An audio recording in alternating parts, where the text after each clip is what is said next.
A Cuppa Joe Nintendo is powered by patreon.com you me Capri. We wanted to shine a spotlight on our gold members. Nasty Boots and Tammy, James Johnson, Joel Brooks, Jonathan Brown, Ryan Turford, and Egg Shen. Thank you for all of your support, everyone. Dude, I think I realized that I am getting very, very old. Just now? Yeah, because I went and took the plunge, and I bought Brain Age. From, oh, yeah? So I did a test. I did, because I want to buy Animal Crossing from Japan. I want to buy it digitally from Japan, right? Yeah. And a lot of people are throwing this nonsense at me that, like, well, will it be in English? Will it work? So I was like, I think it should, but I'm scared, right? Call it nonsense. You're like, this is a legitimate concern. Because they're scaring me now. It should work. It should be a no-brainer. I'm like, I need to test this. So I actually last night bought eShop credit for Japan, logged into my Japanese account, bought it, and then downloaded it. And the whole time I'm thinking, like, did I just waste $50? You know what I mean? Like getting, and then I went on. It was like, boom! It was like it didn't even ask you anything. It just automatically played just in knows English. Played in English, like perfect. But that's sweet, man. So how old is your brain? What's your brain age? 80 years old. 80 years old. 80 years old. What were you struggling with? Well, no, it does a stupid thing where it's like you do paper rock scissors, right? With the eye camera, right? Yeah. And then but it wants you to lose sometimes too. So it's like, it'll throw out like a paper. Or I'm doing the fist like an idiot. It'll throw out paper, right? Like paper. And then it'll say like, okay, we want you to lose. Yeah. So you gotta go, I gotta throw a rock. Oh, that's funny. That's okay. Okay, I get what you mean. Know what I mean? But it doesn't tell you every time. It's like paper, win. Paper, lose. Rock, win. Scissors, lose. And it's like, you're in your mind, you're going like, what to throw, but then you have to stop and think, that's all backwards thinking, man. I don't know if I like that. It's a little different. So then I went and I was like, okay, that's whatever. I'm horrible. Like I can't think. And then I was like, let me try the other one. And then it's math. And I blew through that. And at least I got to 65 there. Okay, it's pretty good, like, Bobby. Okay, that's a huge pickup. And I'm like, it's just muscle memory. You just got to keep it. But I feel like everybody starts that way in the Brain Age games. Yeah, so you always start kind of just like, you're not even sure like how the game is supposed to work and the mechanics of it all. Like I think that's part of it. Exactly. So it's like, let me just not get panicked yet. Yeah. And I gotta try this. I almost want you to do it to me right now, like throw up something. But I know it'll break both our brains. Like if you're to try and do that right now, like test me. It's good though. It's really it's. I'd never used the IR camera. Underneath the Joy-Con? Yeah. Dude, it's so awesome. It's crazy, man. They do it on Ring Fit as well. Like, it measures your heart rate on it. You press your thumb against it. I'm like, I think it's pretty accurate. Like, it's about what I would see on a treadmill or whatever. Yeah. Like, not that I'm checking my heart rate all the time, but it's not like 400 or 30. Yeah. Like, it seems like it's in what I would expect it to be. Yeah, I gotta, speaking of Ring Fit, I gotta jump into that this week. You haven't started it yet? Nah, I wanted to stream it, and then I was like, I don't want the first time I do it to be on stream.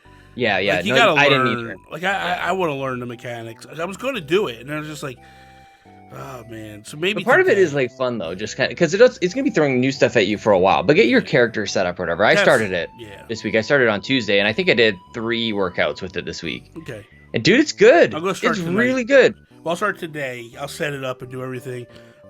Try it. Like, what kind of a workout is it giving you, though? Well, so first thing that I did was it asks you like a lot of your journey along, like you're on your adventure, and it's kind of like almost looks like a endless runner kind of thing where you're running along, right?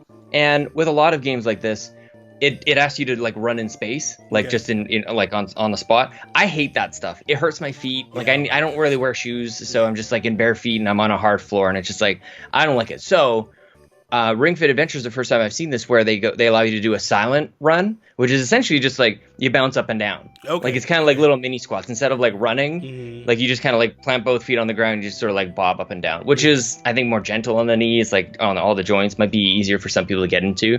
You can just go at your own pace. So I've been really liking it, dude. And then it starts you off with like 3 exercises that you come into contact with these battles. You run into a monster, and you do a little like these kind of like sit-up things. You do the chair. You know the yoga pose chair, right, Bobby? Yeah. You do a middle knee. It doesn't matter if you do the chair all the time, right? You do a little like mini squat, and you put your arms over your head. Okay. And it's good. That band is crazy how they figured it out. Like I'm working all my muscles on that thing, dude. Like I'm working my chest, I'm working my shoulders, I'm working everything, dude. I got it. I'm not gonna use it, right? I'm down another pound this week. That's awesome. It's good. Awesome. I'm going in the right direction. I'm going. Even last week was Chelsea's birthday, so we had some extra special food. So it's been rough. I didn't realize they don't always tell you at this Tetris 99 when they get new skins. I know. I'm mad about that. Well, I got the newest skin.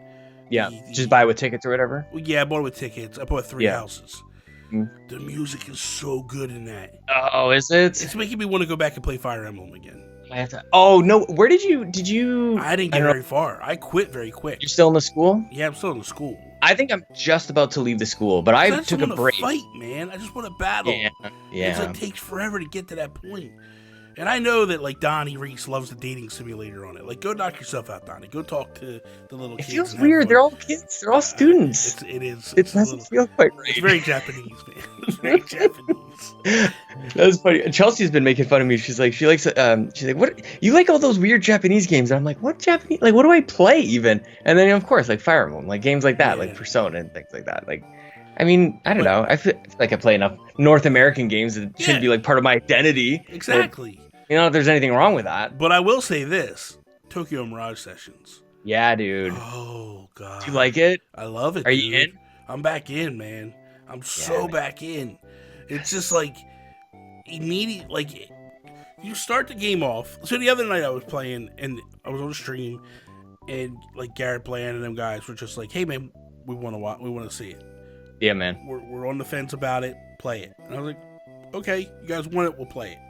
So I started it off, and I started playing, and I was like, you realize pretty quickly, like, the music is very catchy and really good. Yeah, man.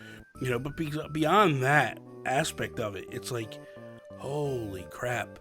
It's, like, so good. Like, in terms of, like, once you start fighting, you start battling, you go, oh, this is just awesome. It's unlike any role-playing game it is. Like, it feels like you're in this, you know, you're battling, it's a circle, and the enemy's there, and you're like, you're helping each other. Like, oh, it's so good, man. And it remembers the weaknesses, too, if I remember correctly, like, because I haven't played it since the Wii U. You have to activate the weakness. Once you activate it, and you figure out what the weakness is, it's locked in for good. So, but it also tells you, like, if you pick a move, it'll tell you which enemy is weak to it. Right. So really... you're not having to memorize all this stuff or whatever. Like you're a good enough gamer to figure it out the first time. After that, then everything is. Yeah. Plus, you don't have time to like really mess around. No. Like you kind of have to, once you get into that game, you need to know which ones are weak to what, because you don't have time to really like try one and get it wrong. It's kind of my point. But Bobby, I need to do something here. Just a moment ago, you're like, I don't want like the dating sim in my Fire Emblem. And then you go out and play Tokyo Mirage Sessions Sharp Fire Emblem, which is a dating sim with heavy Fire Emblem. Well, I think so. No, it's not a dating sim. I mean, it's got kind of like that Persona kind of elements. No, the only thing with Persona is Performa. They call it Performa. It's not. I know, isn't that amazing? It is pretty amazing. Like they changed some of the letters.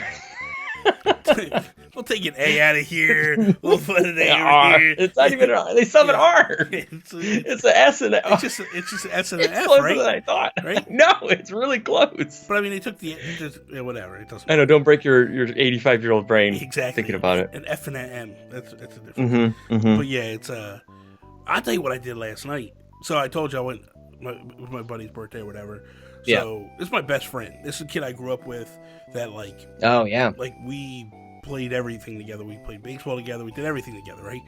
So we haven't hung out in years. Oh wow. Years. Like we occasionally will text or whatever. But last night was like we made a conscious effort to like reconnect after all these years. That's sweet. And he's got a daughter now. Daughter's like 13 years old. So she came with us.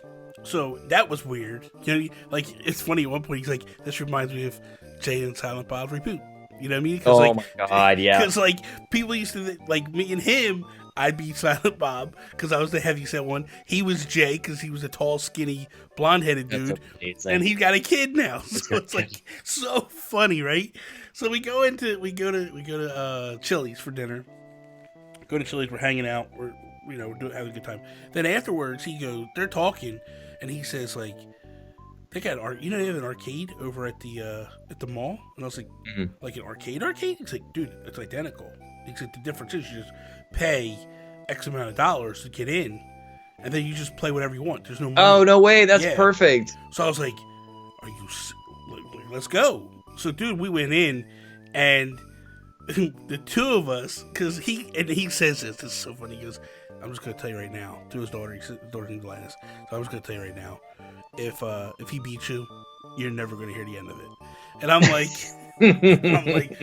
well, I'm glad I had an impact on your childhood there, Dave. So we go over, and we jump on Donkey Kong. Yep. And he plays first. What does she think of it as a 13-year-old? Well, first of all, she likes video games. She has a PS4. Yeah. So she likes video games. It's just a little Donkey Kong, and she's just like, dude, she kicked our butts. Nice. She scored like 14,000 points. I scored 11,000. He scored 5,000. I'm like, you suck, bro.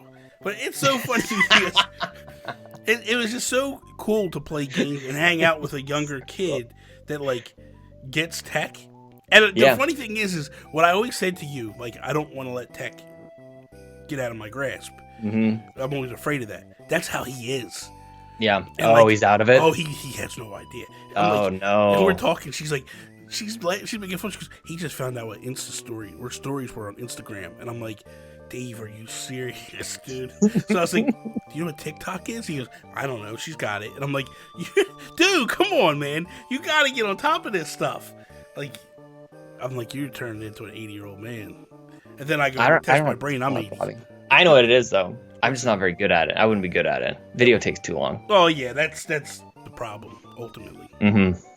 Bobby, I'm playing Astral Chain. Oh, so good, dude. Dude, I had no idea that it had so many, like, I was thinking I was going to go into this game and just, like, rack on a couple buttons and just, like, beat fools up. I'm in training, like, every other day. I'm learning, like, all these different moves. I'm, like, I love I take my, like, Legion guy out, the little, like, sidekick, and just wrap him around fools, lock them down and stuff, and then just go crazy on them. Wait till you start getting the other ones, like when you start to unlock the game and pick up the other. Oh, it is so good. I think I'm about to. I've started to, like, I you have to do maintenance on your Legion. I was going to call him Natural. You're just, like, cleaning them off. Yeah. Like it kind of reminds me kind of like a little Pokemon or a Tamagotchi kind of thing. And just touching them, give them a scrub. That opening scene when you're on the motorcycle. Yeah. So good. Pretty good, right? So good, man. I'm like, this game shouldn't be this good. It's like, Did you play the guy or the girl? I played the guy.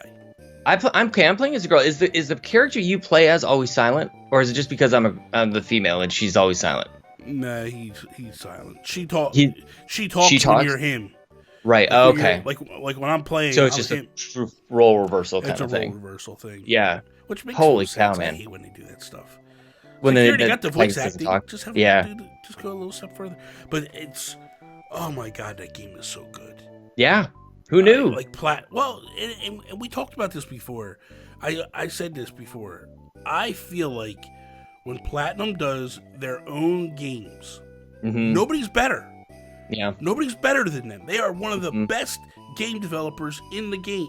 Doing in the industry.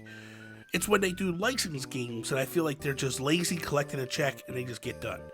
I feel like they had at least one good Transformers game. I can't if it was War for Cybertron or that was even Platinum. I'm second guessing myself now. I know. I heard a lot of bad things about Teenage Mutant Ninja Turtles.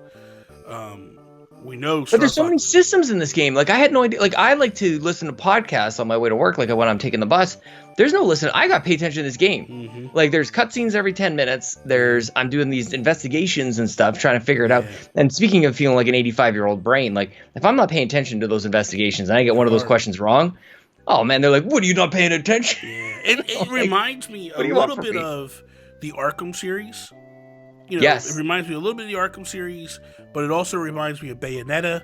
Like, it is really fantastic. Because Bayonetta, like, I haven't played in forever, dude. It's just action. Yeah. Like, it's none of this other in between stuff. Like, I'm wandering around like the police headquarters and everything, and I'm making friends. I've got this mascot dog, Lappy, teaching me. It's so good. She's taking me for a tour and just like popping up around, like she's scaring me all over the place. I'm actually laughing out loud at this game. Like, it is so layered. I just had no idea that there was so much to this game, man. I'm having a great time. Absolutely, it's fantastic. It really is. It's just one of those games that, like, you look at it from the outside and you're like, okay, I've played this game a million times, and to some degree you're probably right, but it's but not really. It doesn't feel like that. Like, I walked away from that game, like, when I was playing, like, I felt like, again, I felt like I was playing Bayonetta. I felt like I also felt like I was playing Metal Gear Solid, like, because of the whole helicopter stuff, and like when you're playing that stuff, like, I remember playing Metal Gear Solid 5, and like you're on the helicopter and the music's playing and stuff and you're doing stuff. It felt a little bit like that. Like, it just felt so, the fighting stuff, and when you're out doing, like, that feels so action intense. And then it's almost too much on the little screen. Like, if there's anything, because I'm glowing about the game, like, sometimes I'm like, I don't even know where my character is or where I'm at, where my legion's at or whatever. Like, sometimes I've got to work the camera around. But other than that, dude, it's in, like, I'm having a great time on the bus. People think I'm nuts, just like racking on buttons and everything. And they're like, what the hell is this guy doing? But, like, it's Astral Chain. What do you want from me? Yeah, it's really good, man. It's really, really good. I haven't really played anything else. I'm trying to think. If there's anything. Diablo, man. You got into Diablo and I wanted to chat with you about. Yeah, man. How do you like it? I love it. I mean, I know you love it. I love it. I mean, I did play it before. I played it, like, but it was like a year ago when it first came out. So I haven't touched it since then. And were you playing by yourself before? No. Before, like, last time, before I was playing with Rybo and a couple other people. The problem is, sometimes you play and it's like people are rushing through stuff because they've done it a million times, and it's like, especially when you're on stream, it's like, man, you gotta take your time. You gotta like, you're running off and you're getting way ahead, and it's like, I feel like I'm not even doing anything because you're just blowing through, and it was like, so that's a little tough. Like, when you get in with people that are like super OP and they're just ripping through the game, and it's like, that's like any game. Yeah, and it's just so like, it's all numbers based in Diablo, so it's like it taking up to another notch. But like any game that you play with somebody who's like, I know this game inside and out. Like, that's ultimately why we ended up stopped playing GoldenEye back in the day. To go over to neighbor Matt's house, and it's like, dude, you know where the spawn points are, and he's just throwing like proximity mines around there. So it's kind of the same idea. Like, but I was playing with Joel Brooks and Tony Baker. And those guys love that game, dude. I love playing with those guys. So seriously. Do I. They are just a lot of fun to play with.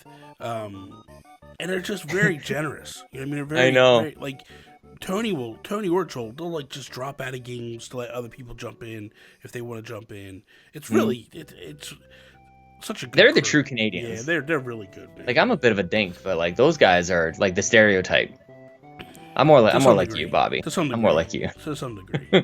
I think I'm going to play with them later on today, actually. I think I'm going to play a little Diablo. I saw something that you might really like yesterday. Ooh. So I made note of it. I thought you might like this new game that's getting ready to come out. Nintendo last night at like 11 p.m. they dropped the trailer. Like 30. Oh, I thought you were gonna say I just saw a thing that said like 37 games are coming out this week on the eShop. That's a whole other story. I saw it. No, this is Captain Tsubasa Rise of the New Champions. It's a soccer game coming to Switch in 2020. Come on. Made by Bandai Namco.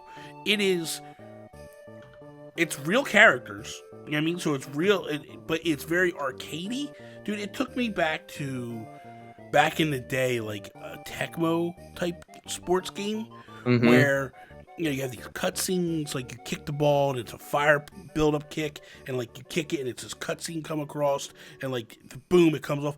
It looks really, really good. And I was like, it's kind of like a Mario Strikers type feel to it, but the characters are more realistic. And I was like, this is something that I think will do really, really well. I think there's no doubt this game will do well. I don't want to be rude, but I kind of want to look it up on my phone here, and this looks crazy. It's all anime and everything. Like, it's, oh my god, that guy looks like Astro Boy. Yeah, man, it's good. It's good. Okay, so when does this thing come out? 2020. They just said coming in 2020. Oh, there it is, yeah. But again, it's weird because they dropped it in the, like, just 11 o'clock at night last night. I get an alert from YouTube saying Nintendo just uploaded this video. And I was like, oh, okay. And I look and I'm like, oh, wait. That's a good alert to have. This is really good, man. This is really good. Dang. Yeah, so it's well, thanks for thinking of me, man. That's totally because up I my know you alley. like soccer, so that's the main thing. And who doesn't like Mario Strikers? And where's our damn Mario Strikers, Bobby? Well, yeah, I think this year we start to get some stuff. I just want Mario Golf. I mean, I know a lot of people take True Mario enough. Strikers, but I want Mario Golf so bad. Yeah, that probably should come that first. That game was really, really good on the 3DS. It needed to come out when tennis came out last year. Although maybe this year is maybe a little like last year was kind of nuts. Like it was okay to miss tennis. Like it wouldn't have been okay to miss golf if it came out last year with everything else that happened afterwards. What? So what's this thing you're talking about? 37 games coming out this week. Dude, I saw this thing just out of nowhere. Nintendo's this week. There's like almost 40 games coming out on Switch, like in 1 week. It's just absolutely bonkers, dude. Like it's not really like I don't know if there's anything crazy in there. I didn't even like save the link or anything to show you, but I just saw this thing. It's gonna be almost 40 games coming out. But here's the thing: when you talk to Alienware said there's no games. So no games. I know. What a tone deaf tweet that was. That was just jerk on their UFO thing or whatever. That was just price and like really. That's what you're gonna call out? Your thing's gonna be rolling in at $1,200 probably. No doubt. And the only games you're gonna have are Steam games, which, by the way, Nintendo has all the Steam games, and then they also get all their own games. Like, what are you even talking about? I know, man. I know. So stupid. Like, if you're going to be that guy, at least be informed. At least be right. Yeah. Like, if you're going to retweet somebody's review, man, at least do some research and just be like, this guy is so off base. Yeah. Like, what are you doing? But whatever. That's neither here nor there. You want to talk about rumors, right? So I have two rumors that I heard about this week that I was like chomping at the bit to talk to you about. Because the one is something that gets you. Rumors. This one gets you all fired up whenever exclusives get talked about, right? Right. Because you just you hate the. I think you've come to hate the word because in your mind, some companies get away with a free pass on it, and then other companies. You're saying me specifically? You specifically. You. I hate exclusives. I think the word exclusives because. I hate that people get bent out of shape about Exactly. it. Yeah. Okay, so, I just want to be clear. So, I read a rumor that EB Game Canada leaked. Yeah. Street Fighter V Champion Edition is coming to the Switch. Yep. And then all of a sudden, like I start reading comments on it, and people are jumping off the bridges. To some degree, they're correct.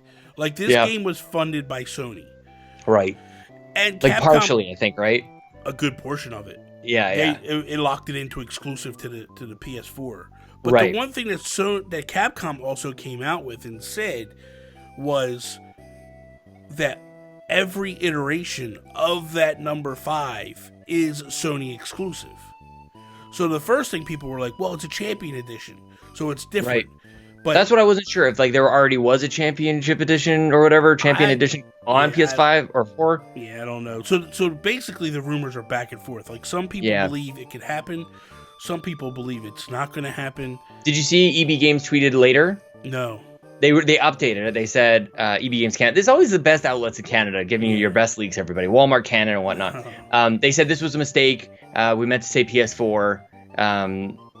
They said, we posted a tweet advertising Street Fighter V Champion Edition for the Nintendo Switch earlier this evening. Please note this details in this tweet were inaccurate and posted in error. The intention for the tweet was to highlight for the PlayStation 4 version of the game. See, I love that, though. At least they came back and didn't, let everybody think this is legit. Yeah, it's pretty quick. Like, I don't believe it. I think it's coming to Switch. Yeah, they're not throwing up, Red Dead Redemption, 2 is coming to Switch like they did over in Europe, and then just let it sit there and let people go oh, it's coming. No, it's not. What do you think though? What do you like? I don't buy the callback. I think it's totally coming to Switch.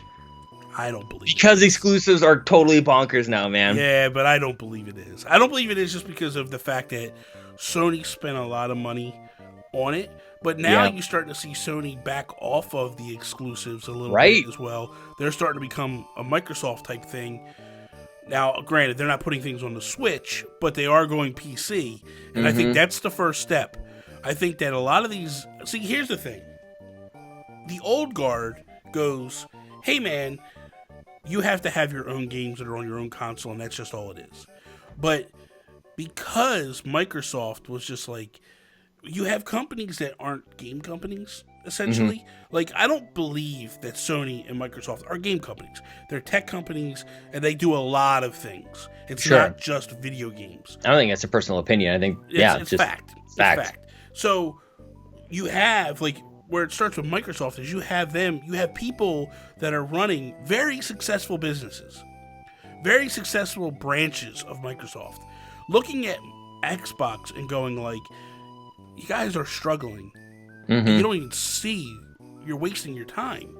Like, we get you got to do consoles, whatever. But that's not where the money is.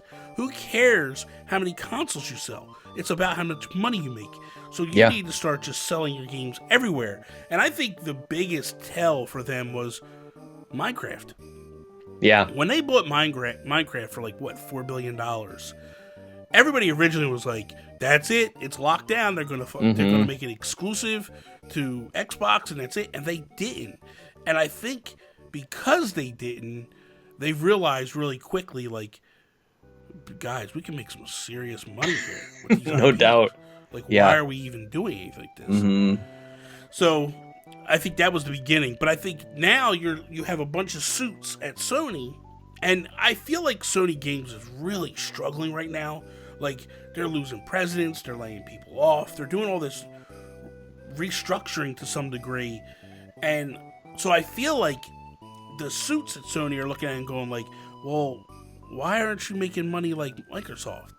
Like, why do you have to have exclusive, you know what I mean? And I think that's where they're starting to look at this and go, hey man, we're going to try it. We're going to see what happens. Put it on PC and see what happens. You gotta wonder, I mean, that's a whole other conversation, but you gotta wonder how successful it's going to be for them, because it's like, it's baked into Microsoft's DNA at this point, where it's like Sony's kind of like copying a little bit, and really everybody's copying Nintendo's model from day one, which was like, sell as many consoles as you possibly can. And for Nintendo, they were obviously incentivized by selling the carts. That's why they wanted you in that ecosystem. But that's a whole, Bobby, I've got a bone to pick with Nintendo a little bit. You know when you pre-order a game, you can't cancel it? You're locked in. As soon as you pre-order that game, you can't get a refund, even though you don't have the game in your possession. Yeah. And I saw there was a court case there was a lawsuit and went in Nintendo's favor, locking this in. Yeah. That you pre-order a game. Why would you pre-order a game? Well, why would you ever do that? Well, okay, so first off, let's be honest. Okay, let's get realistic here, Sean. Mm-hmm. Why are you pre-ordering digital games anyway? Now, I understand. A, you want to get it early, so that way when the game goes live, it's ready because it pre-installs. I get that. So my thing is if you're doing it for that reasoning, why do you want the thing anyway? Like, Colin Moriarty has talked about this for years. Why are we pre-ordering games? Yeah. Back when I was a kid, we had to pre-order games because there were shortages on cartridges, and you couldn't get them. Super Mario Bros. 2, The Legend of Zelda 2, like, that's when pre-ordering started. Mm-hmm. You don't, other than collector's editions, why are we pre-ordering games? And I understand, like, sometimes you get exclusive content, but digital, you get nothing other than the fact you're getting it early. So, to me, the thing is if you know, like, here's the thing. I haven't pre-ordered Animal Crossing, right, for Switch. I mean, I pre-ordered it physically, but I'm not playing it physically. I'm going to play it digitally whenever it comes out. So, I haven't pre-ordered it. If it went up tomorrow, would I pre-order it? Yeah, because I plan on buying it. I don't understand the mindset of pre-order it and then change your mind on it. Well, for me, there was a game, I was just trying to look up on my Switch here while you're chatting. There was a game that came out that I was excited about, and I pre-ordered it because I had some eShop dollars or whatever. Yeah. And I actually think it was Fire Emblem Three Houses. Okay. So I pre-ordered it, but then I had a chance to review it. I could have got it for free. Mm-hmm. So I was just going to like delete the pre-order, and I'm like, well, I can't cancel my pre-order. But let's be fair, that's a very rare problem. So another time this happened, I pre-ordered it, and then I got it for my birthday. Okay. So, like, what if like, things change? It's not even that you change your mind. It's like, well, now what am I supposed to do with, like, this thing? I guess I got to take back this physical piece or whatever. Yeah. Because, it's just, the whole thing is anti-consumer anyways. I think it's absolute garbage. Like, Well, I don't care whether or not we should be pre-ordering or not. Like, I don't disagree that, like, it is pre-ordering can be silly. The thing but I is pre-ordered. In this situation, I look at Nintendo. Everybody else lets you cancel, by the way. I get that. But the courts ruled that Nintendo's not in the wrong. Insane. That's insane. So you can play games on Xbox for like 2 hours and still take it back. You can play it. Yeah. Not even the pre-order. It's totally insane, and you can't defend that at all. No, I'm not defending that aspect. I mean like the royal you. Yeah. No. I for me, I don't pre-order digitally.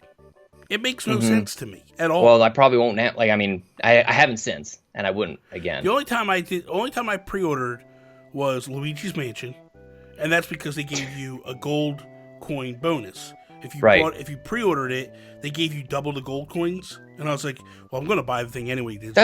That's the thing. There's always a good enough reason to pre-order the games that you're going to get. When you do pre-order, like physically, yes. Digitally, it's rare they do anything. Digital, they do things like they'll give you an extra costume or something like that, and you're like, again, like, I'm gonna buy this anyways. Yeah. Why not get the stupid costume? But then, like, you're giving up your right for a refund for a stupid digital thing. It's insane, man. Like, I can cancel pre-order if I order it from like EB Games or Walmart or whatever. I can like walk in and go like, I don't want it. And they're like, we were holding it for you. I'm like, I don't care, don't want it. That's what is it with Nintendo? I don't understand that. I don't know, because I don't know, man. My mindset is I don't understand the whole pre-order fascination to begin with. Well, again, you just said you pre-order. No, you get it. Whether you pre-order all the time or one time, like, you still... Yeah, I mean, there's like I said, collector's editions, I get. I don't have to pre-order Animal Crossing across the board. And even, like, there might be an incentive, like, if I know... Yeah, are you? There's lots of good incentives over there for Animal Crossing. Not really. I'm not really. Oh, maybe they're physical. Maybe that's what I'm hearing. I've seen, like, there's good things at Target and everything. They get the book and whatnot. But even that, when you really think about it, it's like, it's kind of garbage. I know. Some of it. I know. Last thing, because I'm up against the wall. I got to get out of here soon. But listen, real quick. No, I'm leaving you this time. You went to see your mom. I'm leaving you in this place. Well, too bad. Listen. So the rumors are this Switch Pro. I'm getting real sick of these rumors already. Now the rumor is this is coming out of Korea. All right, a publication in Taiwan, Korea. They said it'll be launching in fourth quarter of 2020. They'll have a more powerful battery. They're working with NVIDIA, and they're changing their chipset and the processor to have a better processor, and it's not going to have 4K now. Yeah. So what it sounds like to me is the same Switch we got this year with a more powerful battery. That's what you're getting again. You know what? That actually sounds bang on, man. That sounds like the right one. I'm buying into this one. Like, what is going on with these That's people? The one. That's the new 3DS. Like, what is it? A bit other than like maybe a different chassis and like kind of better graphics, and you can play Super Nintendo games on this one. Like, the thing that makes me laugh is, you know, we've discussed it earlier, like in one of the other episodes. It might be on if we were in Nintendo too, who knows? But like, the funny thing is like you're sitting there, right, and you're. I don't believe they need a Switch Pro right now. They don't need to do this. No, not this year. This is what people want, and they're trying to wish it into existence. Like, take a deep breath, people. This thing does not need to happen. PS5. Xbox Series X, they are not ready yet. And even when they do launch this fall, Nintendo does not need to have anything. They are owning it right now. They have 37 games coming out this week. They're good. Killing it in terms of everything they're doing. They are not in a rush to do anything. They don't need to do anything at least for another 2 years. Because here's the thing. With Xbox coming out and going like, we aren't going to have any Xbox Series X exclusives, meaning they're going to have stuff on the regular Xboxes you can get now, plus, kind of like Breath of the Wild. It was on both, right? That's right. So, with them coming out and saying that, that means that people aren't going to rush out and spend big money on these big consoles. PS4 or 4 and 5 will do a lot of the same similar stuff. But again, there's not going to have stuff that's exclusive right out the gates that is going to make you go, I got to have this thing. We don't even know the price tags on those other ones. If they came out for $200, Nintendo needs a scramble. Mm-hmm. They're not going to be $200 consoles. They're going to be $600, maybe $700, somewhere in that vicinity. That's why they can't have those exclusives. That's why you can't have games come out only working for those systems, because you got a very powerful Nintendo right now that you got to worry about. So you still have to have like a $200-$300 option if you're Xbox, and who the hell knows what PlayStation's doing? But it's crazy. It's crazy. You know, they're being strategically silent. It's not like they don't know what they're doing or anything. It's not like they've had a giant mix-up in leadership and whatever. No. It's fine. He talked to me. I guess so. All right, so you wanted to leave me. You can leave me. No, I would never do that to you, Bobby. I'll just, you know what, though? I'm not done my coffee. I'm only about halfway through. We've done a lot of talking, so no problem. All right. Sip on this a little bit. Y'all meet up with, actually, you know what? I do have to go. I'm going to go meet up with Tony Baker and Joel Brooks. I'm going to go play some Diablo. So. All right, peace out. I'll see you next week. Thank you for listening to A Cuppa Joe Nintendo, a production of the You, Me, and Capri Patreon. If you like the show, you can support them at patreon.com/YouMeCapri. A Cuppa Joe Nintendo is available on YouTube, Apple Podcasts, Google Play, and all of your other podcast services. Be sure to follow Bobby at Nintendo Gurus on Twitter, Instagram, and Twitch. For everything that Sean does on the internet, follow him on Twitter at Sean Capri. Sean like Connery, Capri like the pants. Also, twitch.tv Sean Capri. That is all. Peace out, Preston.